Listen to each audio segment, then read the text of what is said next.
if you take the biosphere total, you've got emissions happening over here from deforestation, and you've got drawdown happening here. And what affects the climate is the difference. It's what ends up in the atmosphere. So therefore, it seems logical. Let's look at the difference, the net amount that stays in the atmosphere. And that's defensible. The problem is that how we treat fossil fuel carbon dioxide is different.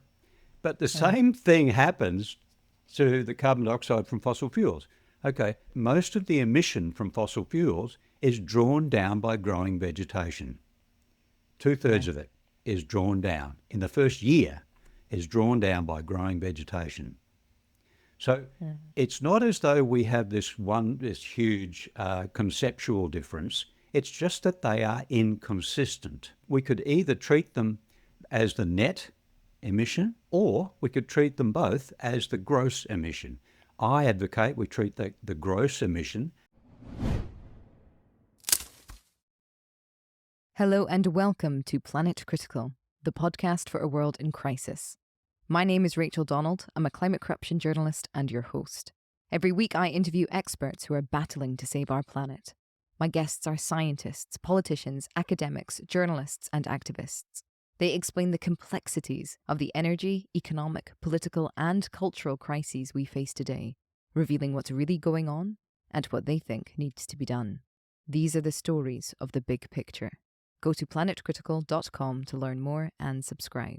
My guest this week is Gerard Bishop. Gerard is a scientist with the World Preservation Foundation and a former principal scientist for the Government of Queensland in Australia. He joins me today to discuss a startling new paper he published in which he showed that animal agriculture is the main driver of climate change, not fossil fuels. Gerard walks us through how he got to this conclusion. And the main thing to understand is that the scientific method used by the IPCC to calculate the emissions from the fossil fuel industry and the animal agricultural industry are different. With the fossil fuel industry, the gross emissions are calculated, whereas only the net emissions are calculated for the animal agriculture industry. Thus, when you use the same scientific method for both, animal agriculture beats out fossil fuels as the number one driver of climate change. Gerard walks us through this research, explaining that method and other problems with how the emissions from animal agriculture are calculated. He points to global warming potential, which is a method used by the IPCC, which calculates how much warming would exist over a 100-year period of any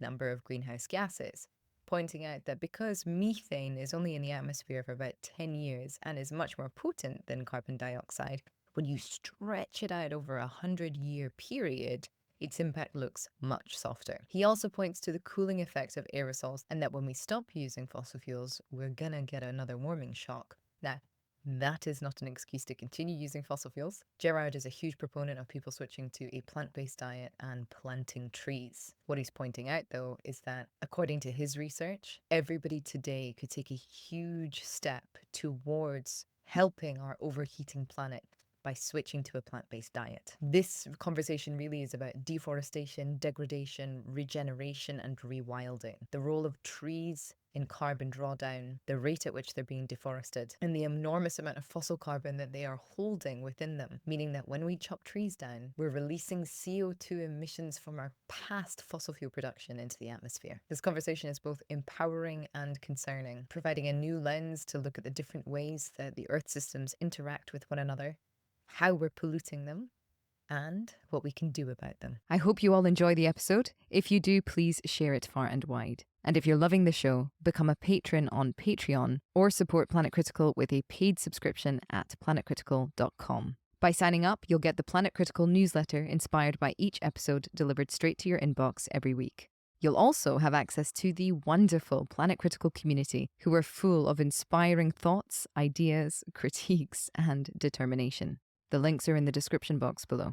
I'm so grateful to everyone who chooses to support the project. I'm a vehement believer in ad-free and open access content, so Planet Critical wouldn't exist without the direct support of the amazing community.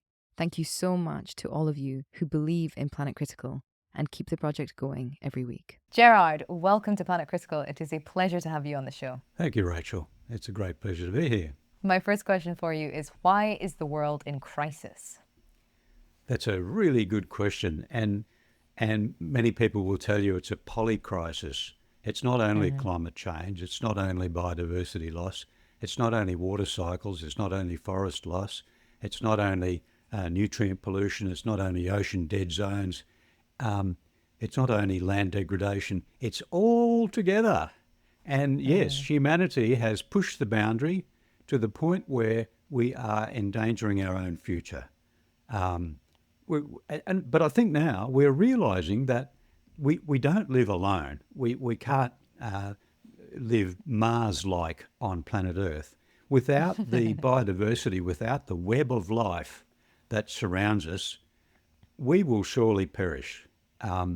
The world will continue and may regenerate in time if we, have a post-apocalyptic scenario. But the problem is right now is that we push the boundaries. We humans, we have a tendency of doing that. The Matrix put it, we're a virus, but we're not. We're meant to be here, I believe, and we're meant to fix this world. We can be a co-regenerator of planet Earth. And I think that's our big target. It's all about trees. Oh, and how we eat.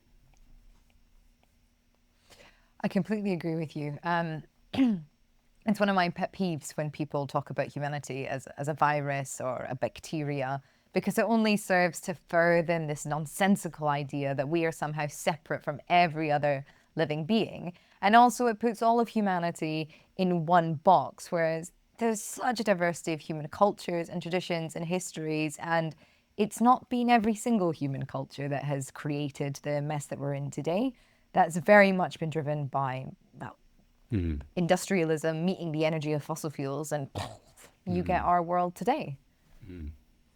Yes, absolutely. If we all lived like indigenous populations, we'd live quite happily on Mother Earth. But we don't. So we've got to have this, we've got to have all this research, and we've got to have all this industry nonsense, and we've got to push the boundaries, which we're doing. Isn't it grand? Well, certainly there's another way of thinking about pushing the boundaries, which is what your research has been doing recently. And I'm really grateful to have you on so recently after your paper being published, your most recent paper. And this conversation continues what was started with Silesh Rao and Kenny Torella on the show talking about animal agriculture. And it was Silesh who also said this during his interview, which sort of blew my mind. And you're going to say the same thing because I read the abstract, which is that animal agriculture is the leading cause of climate change. Now, can you please explain how you got to that conclusion? Yes, thanks, Rachel. Look, for you to platform this is so good. I mean, I'm in heavy promotion mode at the moment, but to get acceptance, to get traction for that, I'm concentrating on the science community first, because there's so many things wrong that lead us down the track we have at the moment. At the moment, the United Nations are saying that animal agriculture is responsible for 14.5% of global warming. Okay, well, I'll take you back 30 years. I was working for Queensland Government. My group were mapping deforestation. We used to wear out a four-wheel drive every year, tracking through the countryside, field verifying the satellite data. We were seeing about 2,700 acres cleared per day. Wow. 93% of that, that's just in our state, pretty big state, but 93% of that was for grazing, for sheep and beef.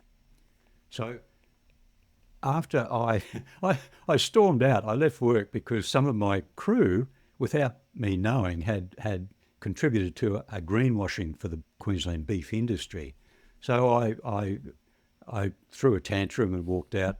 I then got on to an NGO called Beyond Zero Emissions with their land use plan and helped them design taking land use to beyond zero. And in doing that, I delved into the detail of our national accounts. And the national greenhouse gas accounts are done the same way by all countries, but they are so complex now, it takes a lot to get into them to find out what it is. there's reams of guidelines and advisories on how these accounts are prepared. But what I saw was this: the industries doing that deforestation, the industries clearing that 2,500 acres per day, were being granted credits from growth or regrowth of vegetation on other land. So, you know, it's a bit like saying, okay, well, for transport, we'll deduct the amount of drawdown that we get from the trees that grow beside the road. It just makes the same sense, really. And what I saw was this: when we burn fossil fuels, we count the full emission, 100%. When we cut down a forest, by the way, they're pushed together and they're burned. So very quickly, pretty much all of that carbon is in the atmosphere. So when we burn a forest, when we destroy a forest, we count not the full emission, but only the balance, what's left over with considering other regrowth, which is actually discounting the carbon emissions from deforestation by 2/3. Okay? Huge. Because nature is doing an amazing job drawing down carbon. So farmers don't need to plant anything. They just need to not keep clearing, and the vegetation will bounce back. So the vegetation bouncing back over here is offsetting deforestation over here. Okay, that was number one. So first, that scratched my head. This was over 10 years ago. I couldn't believe that this was going on. I wrote a paper at the time. I had it published in a sort of lower ranked journal, but it didn't gain any traction. And so I left it. You know, oh, well, the world's not ready for this.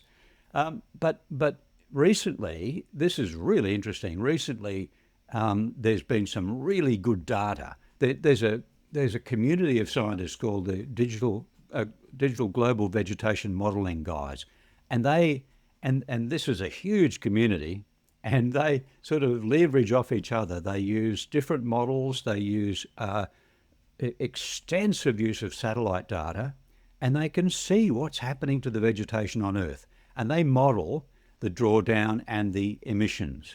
Okay, they know where the land clearing, where the deforestation is happening. Anyway, these guys have released time series data back to 1750, which is hallelujah. You know, this is the data that I wanted to recreate using theoretical methods, but these guys have done it. Thank you.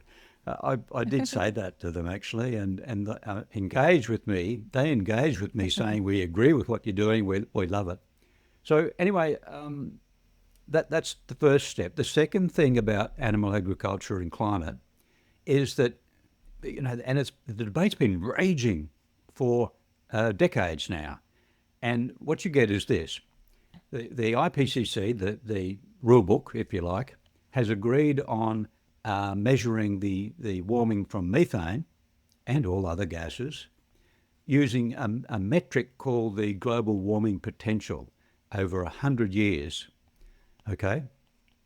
So that's the agreed standard. Now, the meat and dairy industries are not really happy with that. They'd rather play it down even further.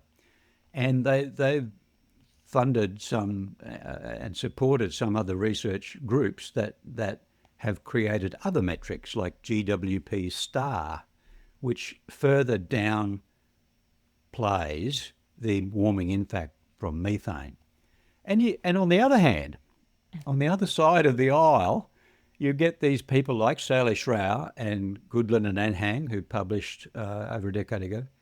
They see this and they say, no, methane only lasts in the atmosphere for 10 years. So why reduce it 10 times and smooth out its warming over 100 years? So this seems wrong. But here's why GWP is not a good measure.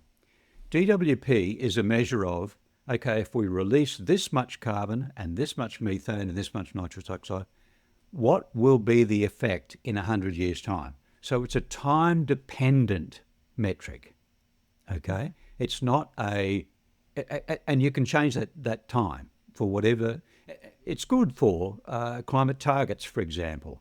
The models that project forward temperature rise and so on, they don't use GWP at all. What they do is they work out the warming in yearly increments and what it's going to be the end result. GWP is therefore a stopgap measure that is time dependent. Okay, but what's happened now is that there's a new measure on the block, and also this has been published by the IPCC just 3 years ago, and this is a measure called ERF, effective radiative forcing. The latest atmospheric climate science models model all the interactions of the gases. Each of the gases performs various functions in the atmosphere. The number one greenhouse gas we have on planet Earth is not carbon dioxide, it's not methane, it's actually water vapor. And the way it forms clouds, if they're high clouds, if they're icy, the ice lets the heat through. So what happens is that water vapor is a critical element to climate.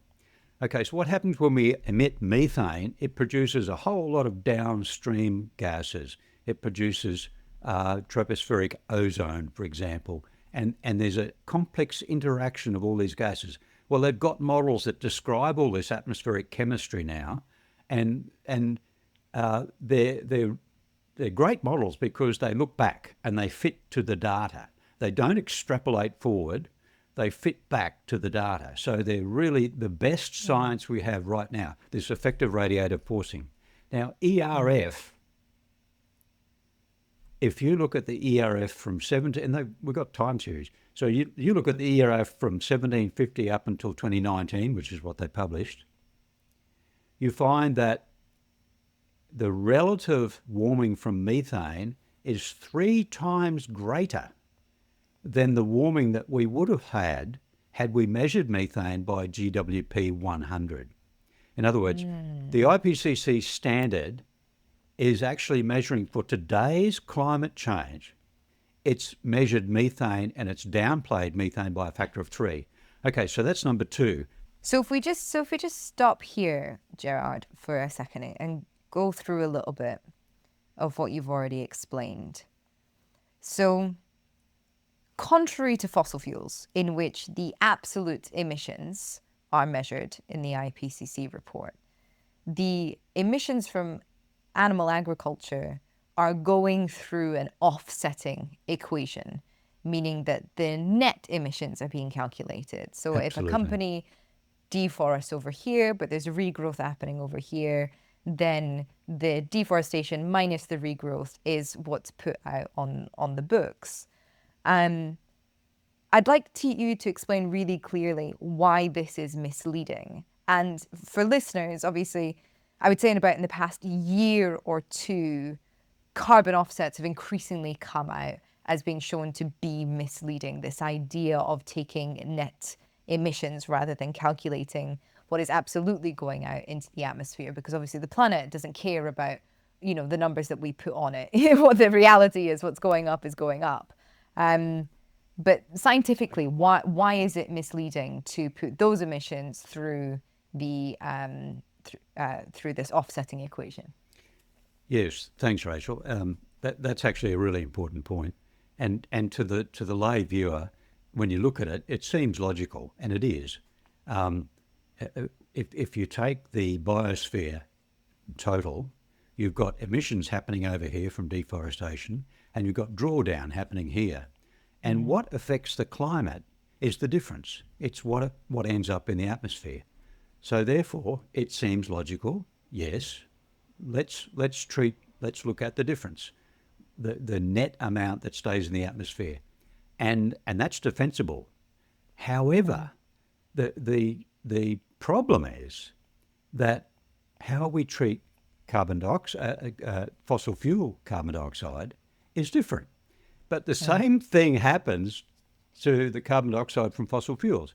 Okay, most of the emission from fossil fuels is drawn down by growing vegetation. 2/3 of it is drawn down in the first year, is drawn down by growing vegetation. So it's not as though we have this huge conceptual difference. It's just that they are inconsistent. Now we could either treat them as the net emission, or we could treat them both as the gross emission. I advocate we treat the gross emission, as do the biodiversity community, by the way, because they see net accounting as it really smothers, it really disguises everything that's happening in biodiversity, because deforestation happens all at once, reforestation happens over decades. So this doesn't reflect what's happening with biodiversity. We need the gross emissions and gross drawdown over the time periods to fully describe that process. So that's it. It's simply that we treat carbon from those two sources differently. We should treat them the same and decide on which way to go. But I'm saying gross, and I've discussed this with the global carbon budget people, who also say, yes, we need to establish a standard, and that should be gross, which agrees with the biodiversity. And this is how you're arriving at this conclusion that animal agriculture is responsible for around 60% of climate change, because the scientific method used to establish emissions from both industries is different. And so you can, it's only once you either make fossil fuel a net amount or you use the gross amount from animal agriculture that you can then compare them and see how much of the pie they take up. I think another really important point to this, as you said, there's the time factor of reforestation and regeneration taking time, of course. But it was just recently that a new study as well was showing that due to a warming climate, the drawdown capacity of plants is now decreasing as well. So this tool that we're using to create this equation of net accounting is also not a constant and cannot be relied upon. And it's just another kind of, very maddening fact about this reality that we live in which we are already going over the edge. And rather than putting guardrails in place and giving ourselves a big buffer in order to ensure that we don't destroy this web of life that we depend upon, there's really this desire to push through to the very edges of what may or may not be reasonable or good science in order to justify the continuation of this industrialized system. Yes, absolutely. And it's interesting that research you point to, and there's several bits of research that talk about this, and a lot of them are local, a lot of them are related to bushfires, and what they do is they say, Canada is now a net emitter, the forests are now a net emitter, they're not soaking up carbon like they used to, this sort of thing. So in regions we're having this, well, let me put this in perspective. Since 1750, the biosphere, that is the trees and the oceans, and when I say the biosphere, the trees contain 90% of the above ground carbon. The below ground carbon changes very, very slowly, but it's the above ground carbon that makes the big difference. So what's happened is that since 1750, the amount of carbon stored in our forests has doubled. That's been largely through carbon dioxide fertilisation and a bit of nitrogen fertilisation. So what that means is that since 1750, the biosphere has drawn down nearly 4,000 billion tonnes of carbon dioxide. Wow. Nearly 4,000 billion tonnes. So if you compare that with our emissions, gross emissions, this is, if you compare that with our emissions, the drawdown since 1750, nature has soaked up 3/4 of all our carbon dioxide emissions. And if you look at the last decade, just the last 10 years, nature is still soaking up 2/3 of all our emissions. So yes, it is starting to falter, and our, the Amazon is expected to be a savanna. If we keep hacking away at it, it's expected to revert to a savanna, because rainforests support themselves with rain. They create a cycle, and that is faltering. They've had the first ever droughts in the last 15 years. So what's happening is that nature has been doing this formidable job to soak up our pollution, and we we continue to deforest, we continue to burn, we continue to hack away at nature's ability to soak that up, and then we see, we got climate change is causing fires, it's causing droughts, it's causing floods. All of these things affect nature's ability to soak up carbon. Mm-hmm. So we should be worried, yes, because the ability to soak up carbon is being diminished. However, the amount of carbon that nature it's incredible, really. For the last 10 years, nature has soaked up more than 2/3 of our carbon emissions. The oceans have soaked up 90% of the warming. So what we're left with is just 10% of the warming on the atmosphere, and 1/3 of the emissions. So when we say, nature's faltering, it's not. It's still doing a gargantuan job, but we are hindering it by continuing to cut down forests, and it's nature is relentless, honestly. And you talk about rewilding. You look at Chernobyl, for example. Nature takes over anywhere where, and they've done studies in Australia. They've done studies of they have an exclusion zone. They fence out a patch of bush. This is out in the semi-arid regions, and they make sure the vegetation all around is cleared, and then so that keeps the fire out, and it keeps the deforestation out, and the cattle, and that little patch is going gangbusters. So if nature is left alone, rewilding can happen if we do two things. First of all, we stop burning. Every year, no one knows this, every year we burn an area of the earth equivalent to India. Wow. It's a huge area. In order to deforest? This is savannas mostly. Or also through, right, okay. Yeah, so that's the area we burn. But it burns a lot of grass, but it also burns a lot of woody stuff. And in fact, in the industry, they call them woody weeds. So this burning prevents these woody weeds from regrowing. So we are forcibly holding nature back. Nature is relentless. So we've got to do this. The second thing that we do is we put animals on there. And you look at, your home, you've got Scotland. Sheep have a superpower. Every little sapling that comes up, chomp, it's gone.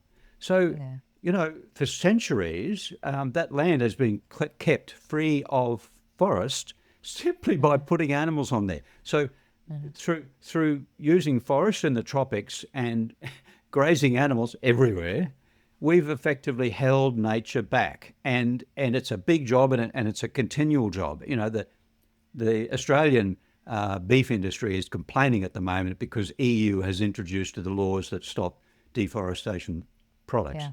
Okay, so what the industry in Australia is doing now is saying, okay, we cleared this land before. Okay, it looks like a forest again. It was done 20 years ago. It looks like a forest, but we've got to clear it again because this land is agricultural land, and therefore it's not deforestation. Yeah. Well, it is deforestation. And the fact is that deforestation of recent regrowth. See, the atmosphere is now 70% fossil carbon.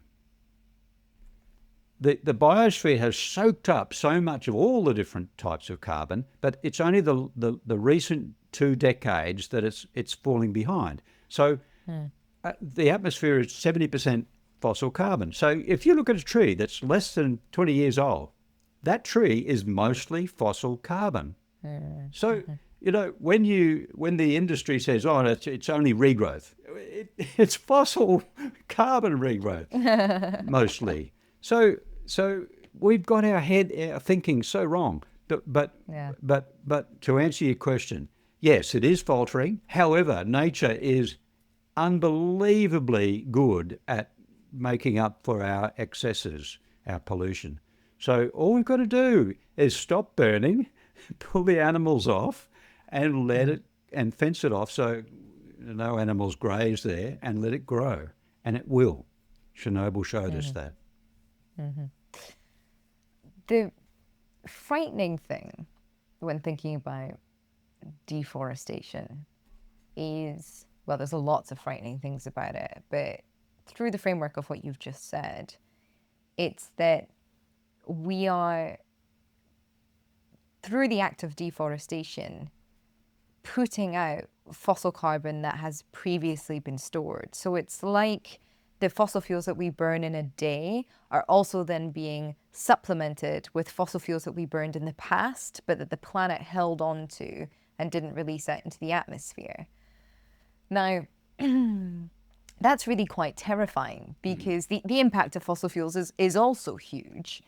But it's kind of like imagining there being even more oil fields going or even more coal pits being mined, even more gas being used in the world all of the time. And it would be really interesting if we could almost get like a visualization or a statistic around that, like the daily deforestation is like having X amount more oil fields or producing X amount more barrels of oil, to also try and again create this link between them so that the public can have a good understanding of what's going on.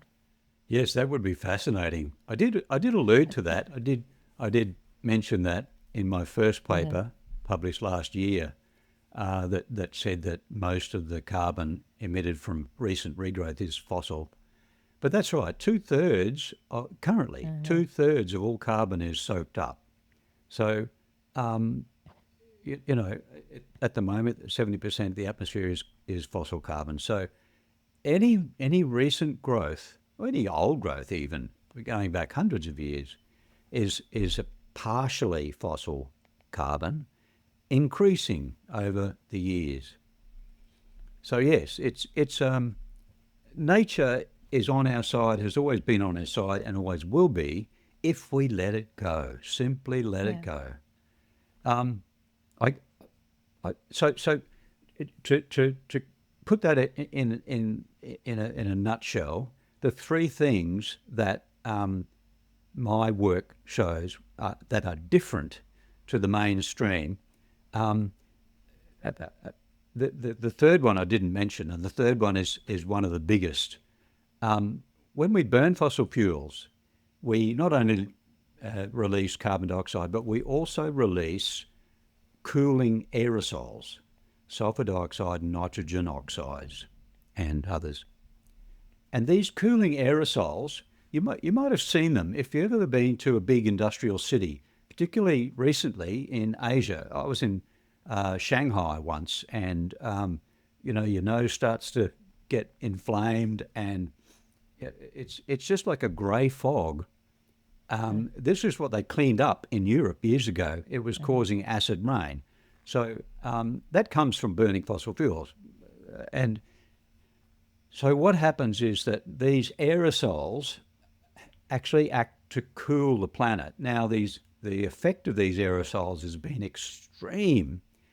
The sulfur dioxide, that the aerosols so far have masked or prevented 0.9 of a degree centigrade warming globally. Wow. Yeah, so had we not, so this is really interesting to me. So we're running this experiment on planet Earth. We're running this climate change experiment, and we're pumping out all these greenhouse gases into the atmosphere, and suddenly we're saying, oh, the experiment's out of control.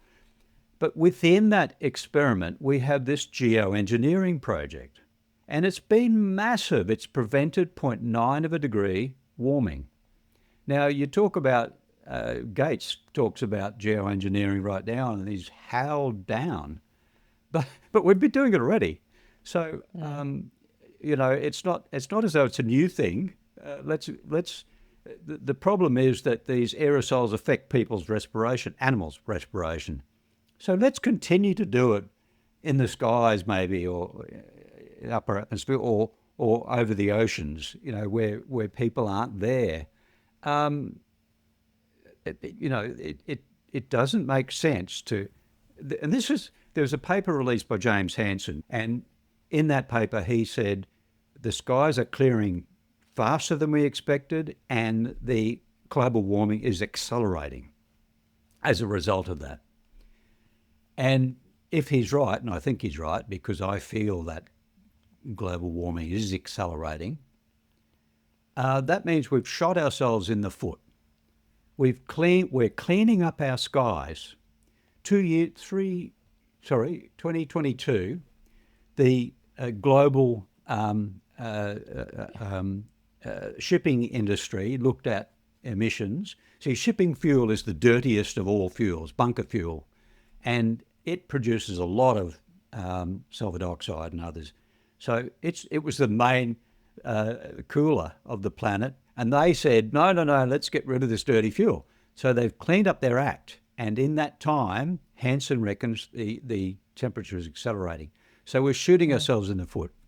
But to get back to... But hang on, but there is a good reason to not focus on geoengineering as a solution, and that's because of the economic and the political systems that we exist within that would say, oh well, any excuse that allows us to continue polluting is a good thing because it facilitates the continuation of growth and industrialization. So I think that there's a really important reason why people are saying we cannot look to geoengineering as a safety mechanism. We have to be looking towards these more natural solutions because it will only perpetuate, the system that's gotten us here in this first place. Absolutely. There's a lot of downsides, but the solution is trees. Yeah, totally. Trees. I'm with you. I mean, the bogeyman here is that when the cooling subsides, when the sky's clear, we'll still have the warming from carbon dioxide. So what do we do about that? Plant trees,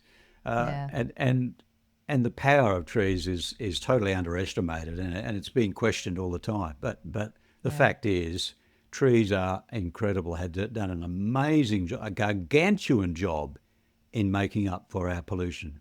So that right there is the three reasons why animal agriculture is the leading cause of climate change.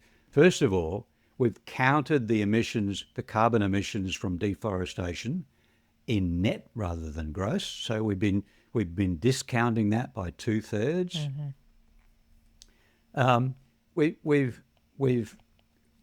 We haven't counted the cooling emissions at all. When we look at sector emissions, the cooling hasn't even been factored in there, which to me is So we're going to get a bigger it's really shock. weird.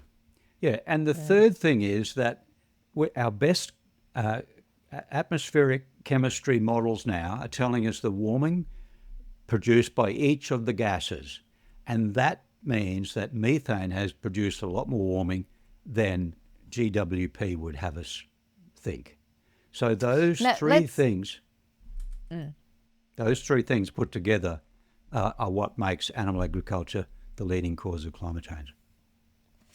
Now, this is really interesting, this bit about the GWP, and I think we'll have to get into it a little bit. So because methane is only in the atmosphere for about 10 years, but this global warming potential uses a scale of 100 years. In my layman's mind, what that means is essentially you're kind of, if you look at a graph, then because methane would only exist in the first 10th of that graph, it gets stretched out.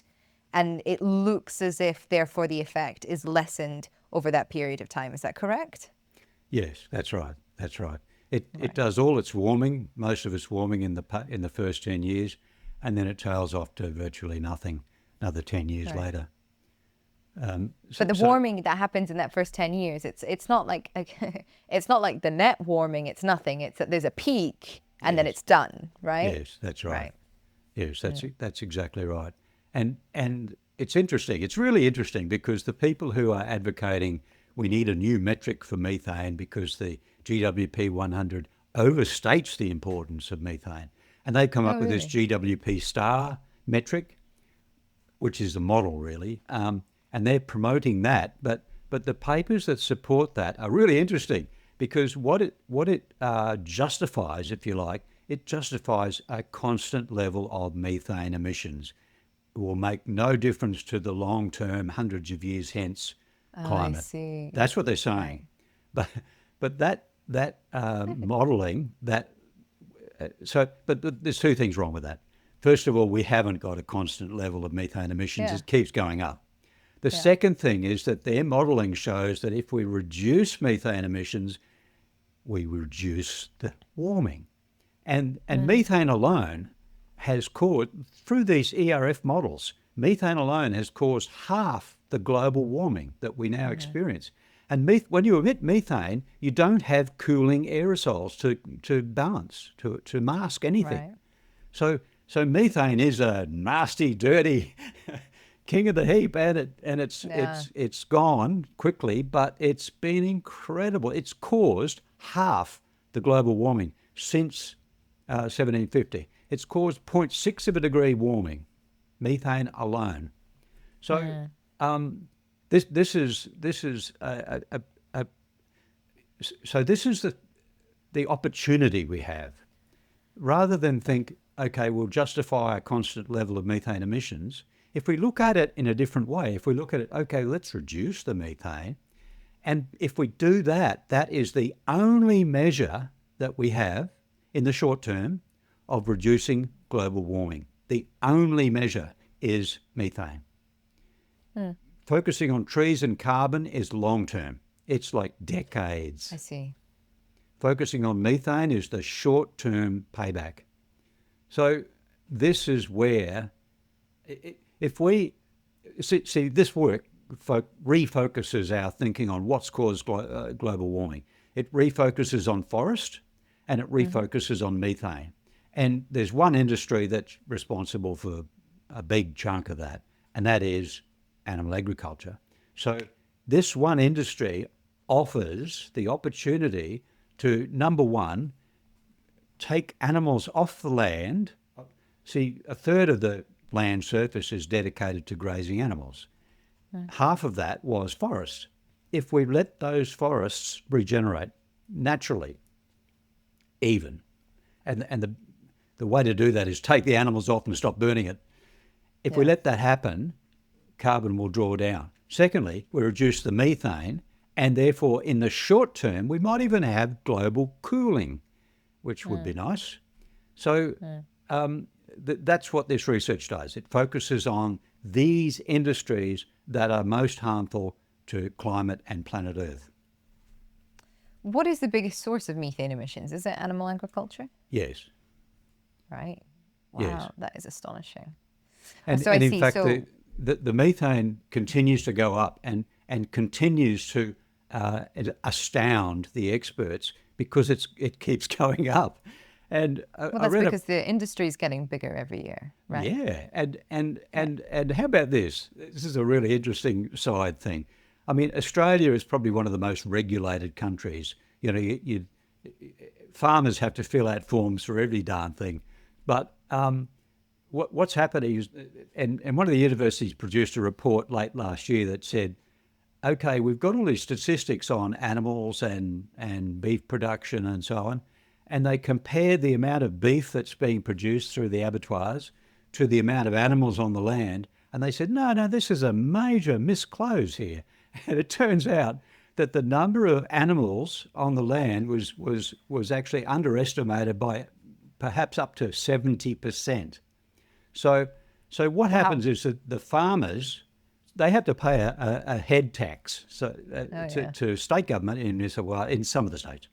So what they do is they reduce their tax by reducing the number of animals, claimed animals. You see, they get natural death rates and turn off, to the abattoir all the time. But if you look at Australia, that could be underestimating the number of beef animals by 70%. What's happening in the rest of the world? Well, exactly. It's and we're regulated to the nth degree. So So we have a situation here where we've got a deceptive industry, we've got alarming levels of increase of methane, and they're all saying, no, not us. And they're all trying to downplay the importance of methane because they know eventually they'll have to pay the piper. So it's a really interesting time right now. The amount of disinformation from that industry is legendary. The thing that I'm sort of surprised about with regards to this research, and this is why I asked Sailesh about as well, is that it would make so much more sense for former imperial powers that gained their power through the discovery of fossil fuels, who still depend upon fossil fuels, to strangle the animal agricultural industry in order to continue using fossil fuels, because that is their source of power. Animal agriculture is a huge source of wealth, for sure, but the political power, the military power, the neo-colonial power, that is all driven through who controls the energy supply. And fossil fuels are centralized. It's predominantly Western governments and their allies that do so. And so this is the thing I can't wrap my head around. It would make so much more sense for them to say, we're going to continue using fossil fuels by getting rid of animal agriculture. So I can't understand how this has happened, how the focus has gone on the one industry really that should be the last one to go for them. I'm not saying for us, but for them, fossil fuels, and not on animal ag. Yeah, that's a really interesting point. And one of my colleagues actually suggested that, but and we could actually do a paper supporting that idea, but I don't want to dance with the devil. Sure, no. I'm not.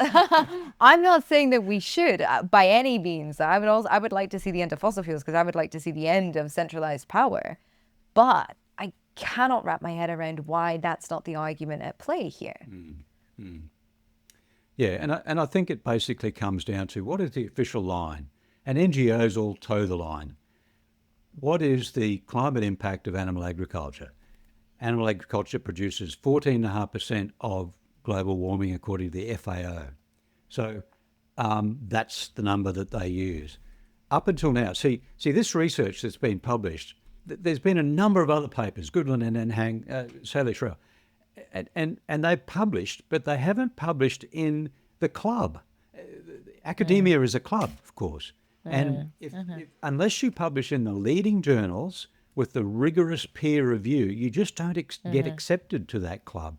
So that was the intention with this. And it's taken years to get this research across the line. And thankfully, that data that I was talking about before has come in, so we've been able to use that. But the thing is that it's a club and you've got to play by their rules.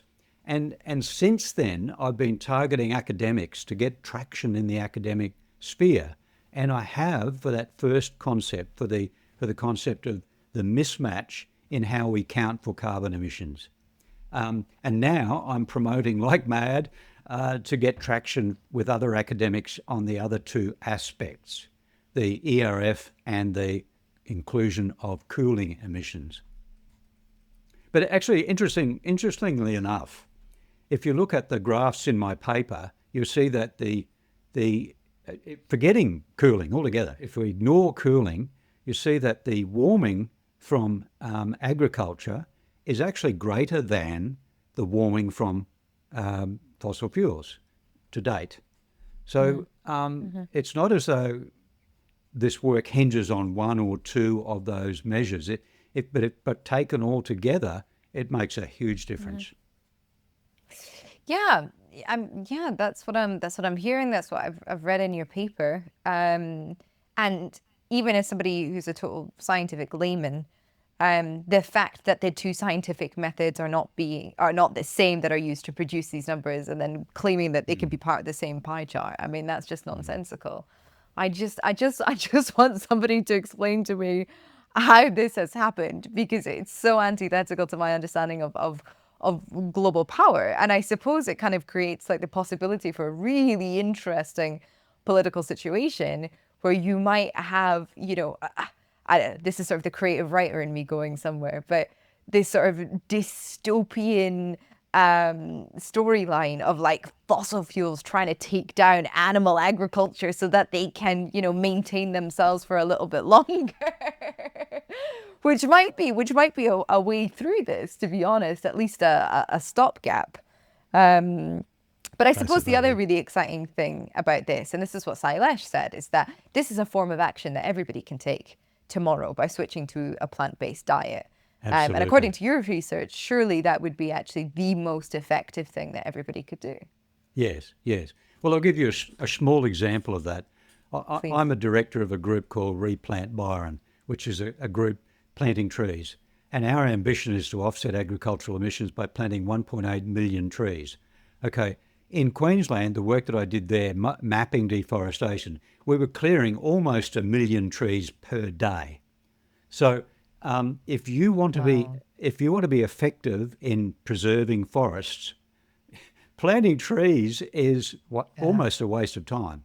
Let nature do that job. Yeah. But I mean, it's a great thing. It's a fun family day out, and I like that, all that stuff. No, but I know what you mean. Yeah. But the most effective thing of all is to stop the deforestation.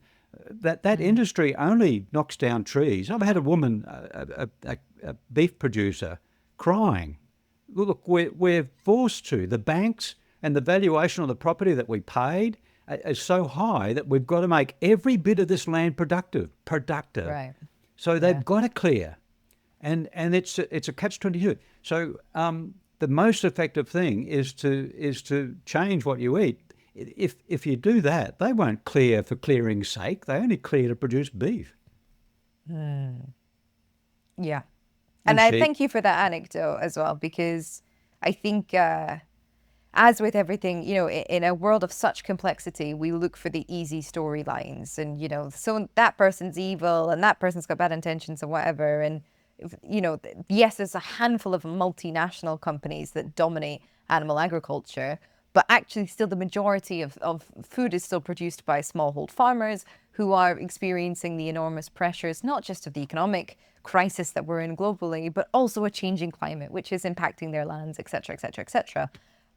So if you can provide a pathway for them to also transition away from the thing that they depend upon, it all becomes a little bit, it all starts to feel feasible in a way that, I can't help my mother's village transition away from fossil fuels, but we can all help each other kind of reduce the impact of animal agriculture. And there's a brilliant story from the Netherlands with Brad Van Ston, who I had on the show.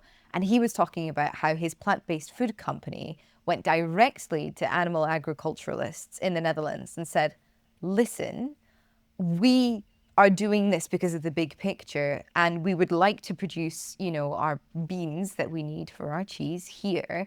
Are you willing to give up a small portion of your land that's dedicated to animal agriculture to do this? And a lot of them said yes, because they're forward thinking. They think in terms of 100 years, 200 years, generations. Are my great-grandchildren going to be able to do this? And they can see that the winds are changing, and they can see that the soil is changing. And it was just such a wonderful example, I feel, of community outreach actively working to push the boundaries. Here we go, harking back to the beginning. Push the boundaries of the systems that they can still have impact within and really change. And I do think that is sort of what is exciting about is telling people, if you change your diet, you can change a lot. Absolutely. Yeah. Farmers are actually our heroes. They feed us. And what we're going to need for this rewilding, reforestation project is huge resources. It's taken us thousands of years to cut all these trees down and keep them cut down. It's going to take quite a while to rewild, and it's such a big job, and we need to be led by Indigenous people. We need to be led by farmers, who are the people on the ground. They need to be paid properly to do that. So, we've got no concept of how big this project is. Mostly it's going to be fencing to keep the grazing animals out. Yes. Yeah.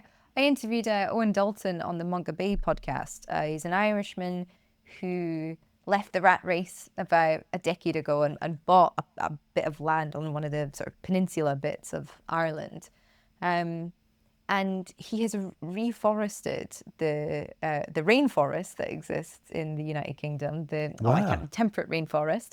And he's so clear about how that happened. He was like, I put up a fence, I went out and took out the rhododendrons, which are an invasive species, and then I left it alone. Nature doesn't need me meddling. She doesn't need me planting. She just needs space to breathe. And his reforestation project is astonishing. And it just goes to show this relentlessness, as you said, of nature, of life, the willingness to grow and be present.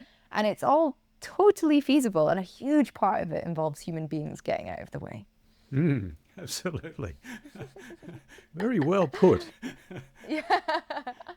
Well, Gerard, we are coming up to time. My final question for you is, who would you like to platform? There's several people. I think you've already spoken to Sailesh Rao. Mm-hmm. He's a luminary. He's an amazing guy. The documentaries that I've been involved in, Eating Our Way to Extinction, for example, Mark Galvin is executive producer for those.